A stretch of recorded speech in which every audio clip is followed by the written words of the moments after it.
In most of your child development classes, you do have to gain field experience by either volunteering in or working in a child care center or facility. So for most of you, this isn't a problem because the majority of my students are already working in some kind of facility. Others of you, when you took Child Development 1103, were required to come up with a place to do your field experiences. So hopefully you've all got that settled and worked out.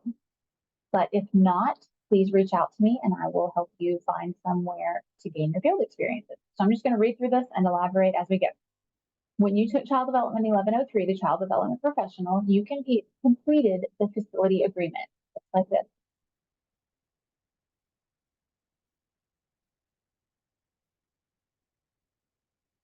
So it's the form that your workplace or place you're going to volunteer signed, that you had done all the background information that you needed, gotten fingerprinting done, things like that, that you had permission to be doing your field experiences there.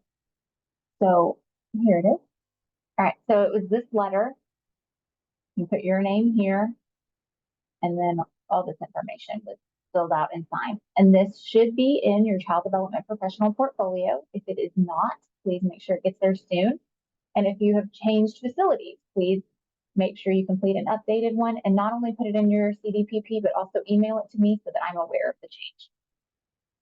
Another form that you should have in your CDPP is the field experiences log.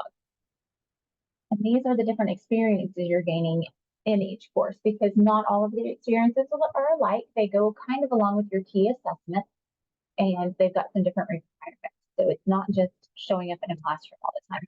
There are different things that you have to do. And one of the main reasons that we track this is because one of our NACCE requirements, since we are NACCE accredited, NACCE requires that students have varied field experiences.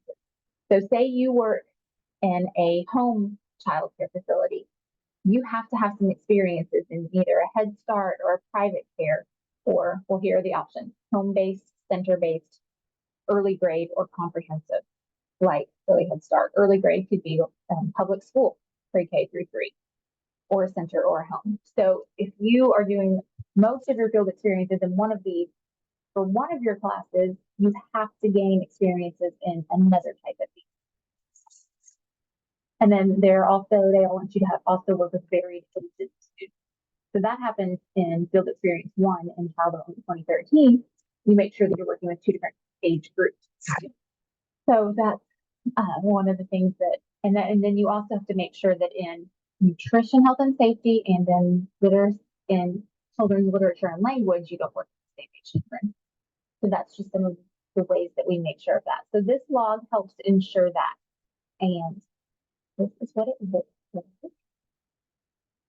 It says you should have begun this form during the class in which you completed a key assessment for the first time. For most of you, that's probably either Diversity 2713 or Introduction to Child Development 13. So you should update it each time you take a course that has a key assessment. If yours is not up to date, please take care of that now. Also, please take a look at the form and scroll to field experience number 5. This is the one for this class. And it's going to, just like we were just talking about, it's going to show you that you need to work in 2 different environments and with of 2 different types. So if you're in a Head Start, you can't just go to a different Head Start. It's got to be different types of environments. As I was saying, it's a NACCE requirement that degree candidates have varied experiences. Therefore, ensuring that students meet this requirement is a condition of our accreditation. So I've got to make sure you're doing it so that we can stay accredited. So you'll only need to spend 5 total hours in a second facility. So 1 hour a week, 5 different weeks or something like that.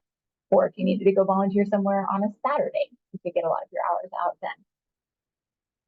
So I went on to say, I understand that for those of you who work full-time, this could be an inconvenience or even a burden and require some creative scheduling, possibly even some extra time at a facility outside of your normal work hours.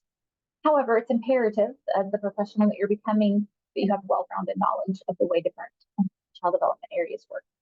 So I'm here to help you find somewhere, and please reach out to me if you need assistance. Like I said, I know it's not completely convenient, but I know of other programs that don't even let your work hours count for field experiences. You have to to go other places.